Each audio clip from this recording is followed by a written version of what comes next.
Mike Damergis here at the Fantasy Football Fest in Atlantic City, New Jersey with former Eagles running back Mike Haddix. First rounder in 1983, Mike. What was it like going to Eagles camp back in '83 from a team that really was just a couple of years off the Super Bowl? I was a little nervous coming in, and knowing they were looking for somebody to kind of boost the running game and, my style of play. And I think that's why they drafted me. But it was a little nervous. I was a young guy. Mm-hmm. And, of course, Buddy Ryan comes to the Eagles in 1986. That had to be culture shock for you. Well, Buddy speaks his mind. He lets you know what he's thinking, and what he says is what he means. And I think that's what a lot of the guys kind of valued about Buddy, was that you knew where you stood. And when he came in, he had to kind of weed out the weak guys. Sure. But he had to make sure that he had guys there that would go to battle with him, and that's what he did. But he's a great coach. 1985-86, of course, transition from Ron Jaworski to Randall Cunningham. Talk about what Jaworski brought to the table and what Cunningham brought to the table as quarterback. Very different. Yeah. Jaworski was he wasn't as mobile as Randall was, but he was one of those guys that could get the ball there, wherever it needed to be. And he was a leader. He's been in the league for a while, and he was one of our elder spokesmen. So he was that kind of guy that you could kind of look up to. Randall brought that flamboyant, go-get-it type offense, and the scrambling Randall. And, it kind of, at that time, kind of uplifted our offense and put us in another direction. And on offense, we'll get to the defense in a second with the offense. You had Keith Byers, right, of course, and Keith Jackson on offense. You guys were explosive. You had some pretty big players to make some big plays. Had a pretty good team, had a real good team. Keith Jackson was there, Keith Byers was there, Anthony Toney was there. A lot of great players, man. It's just that, we had a little trouble trying to put everything together. I think a lot of the guys were resistant to Buddy's, type of coaching, and until they got to know him, they really didn't adapt to that. But as we moved forward and moved along, I think things got better. And Buddy's type of coaching was kind of putting the offense against the defense. Let's be blunt here. As former Giants defensive end Leonard Marshall put it, there are a bunch of badasses on that defense. Seth Joyner, Clyde Simmons, Jerome Brown, Reggie, Andre Water. It goes on. What was it like scrimmaging against these guys? And Buddy really fueled the fire, too. Well, it was tough. I think it made both sides of the ball a better team. I think it made the offense better because those guys on the offense, although they might not have been as talented as some of the defensive guys, it wasn't going to take any stuff from them. So it was a very competitive type situation, and it worked. It worked for us, and I think we were a better team from it. I was just talking with linebacker Mike Reichenbach. The '88 playoff game against the Chicago Bears, the Fog Bowl. What was it like playing in that game? That'd be a bizarre time. Well, you really couldn't see anything. That was the main thing. But I remember Keith had a ball in the end zone that was just totally invisible to him, and I think one of the guys, the running backs from the Bears, were running up the sideline, and the defense was out there, and we were on the sideline screaming, the guys on this side, because you couldn't see it. Right. I personally think they should have canceled the game for a while until the fog postponed it, right? Yeah, exactly. Until the fog went down, but. I think that was our shot. That was our shot to get to the Super Bowl, that year. If we'd have beat the Bears, I think we had a real good chance, but unfortunately it didn't happen. And of course, you weren't with the Eagles after '88, but why did that Eagles team ever win a Super Bowl? Well, that's a tough question. You knew those guys. You know what was inside the guys. Talent-wise, defensively, was it that Buddy was just so defensive-minded that he needed somebody on the offense, a hard head? Maybe Mike Ditka and Buddy Ryan needed each other. Did Buddy need somebody on offense to kind of tell him this is the way we're doing it? Yeah, I think you're absolutely right. I think the offensive side of the ball had the talent there, but we just didn't have the person to put it all together and to make us successful on the offensive side of the ball. I think the defense was set, and I think that was Buddy's baby. That was what he did. But the offensive side, I think we needed some direction, and we had guys that were very talented, but just couldn't put it together. So I think that was a problem. You're a former running back, and during the 80s we saw incredible quarterbacks, Jim Kelly, Dan Marino, Joe Montana. We had the class of '83, Kenny O'Brien was a pretty good quarterback during his time, Umar Esiason.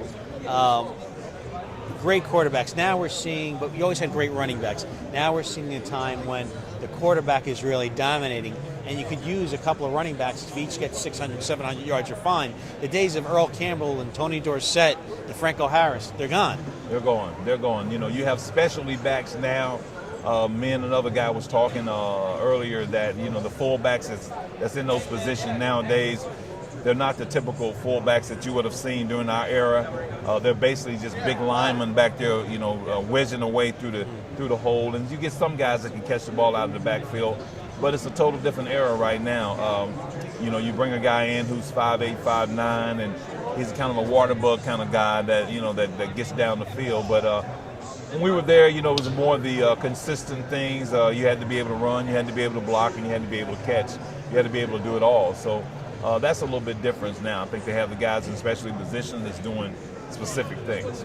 I heard from a lot of Giants offensive linemen how afraid they were of Reggie, and some were hyperventilate. And like Leonard said, you guys were a bunch of badasses. Talk about the Giants defense, all the wars you had with them. You had Harry Carson, Leonard Marshall, Lawrence Taylor. What kind of trouble did Lawrence create for your team?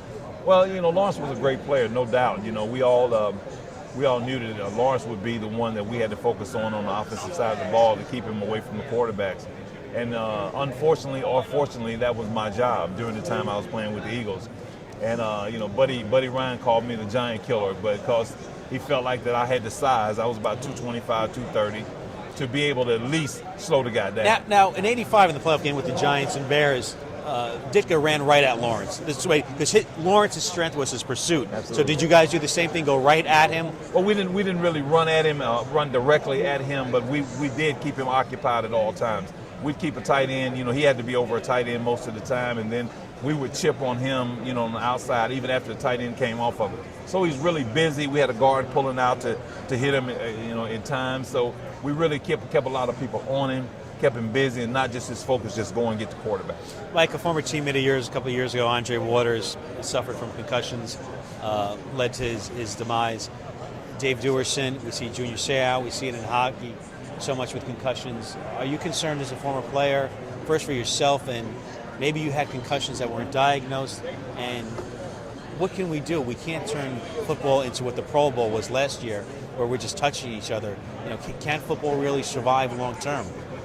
Well, that's a good question, and I think football can survive long term because of just the thrill that it brings to the general public. And there's nothing like it. It's like a heavyweight fight every week. Yeah. But I do think that this concussion thing is a big problem. I had several concussions in my career.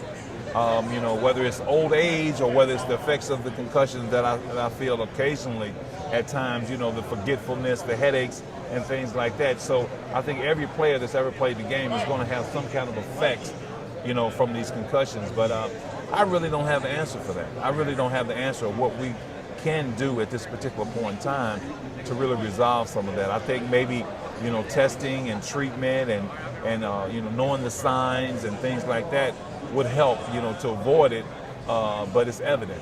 It's evident. If you got banged around, you're going to see some of the effects. We're here with Mike Haddix, former Eagles running back. You played with Randall Cunningham. You watched Michael Vick play now. Who is your better quarterback, and who would you rather play with? Wow, that's a tough. Put you on the spot, Mike. Wow, that's a tough question. I think those guys are equally talented, People guys. forget how good Randall was. Oh my God, he was just this big kid out there playing the game, and what he did came natural to him, and his brother Sam the Bam Cunningham, I think Randall got some of his jumping abilities from Sam, and he was just a phenomenal athlete. And Mike Vick the same way, he does things on the field that nobody really expects him to do. But the main thing about those situations is that they're winners. They both were winners. They want to go out and do whatever they can to help their team win. And, I'm not going to pick one of them as being the better. I think both those guys are great. Played in Philadelphia, of course. Penn State football is always a big issue in the Philadelphia area. What are your thoughts as you see all this stuff with Joe Paterno unfold? Do you think the punishments coming down were a little too harsh? Because a lot of players like Brandon Short, to lose all 100 games, sure, maybe the statute should have come down. Definitely the school should be penalized. But to take away victories, take away bowl championships, it's kind of harsh on the players itself. Yeah, I think the people are fail to realize that this is a terrible thing that's happened. We're dealing with young kids here, and this is a terrible thing that happened. And me personally, I think that the punishment suits the crime. I don't feel like that they should lighten up any. I think people should be held accountable for whatever involvement they had in it. And I'm not a judge or a jury, but I just feel like that if you, have covered up something or didn't really report something or just kept your mouth shut, I think there's a price to pay. And the kids that have suffered through this situation, it's unfortunate in the families, but I think now, it really needs to be brought to the forefront. Okay, Mike, thank you so much. Mike Haddix here, former Eagles running back from the Fantasy Football Fest in Atlantic City, New Jersey. I'm Mike Damergis for RotoExperts.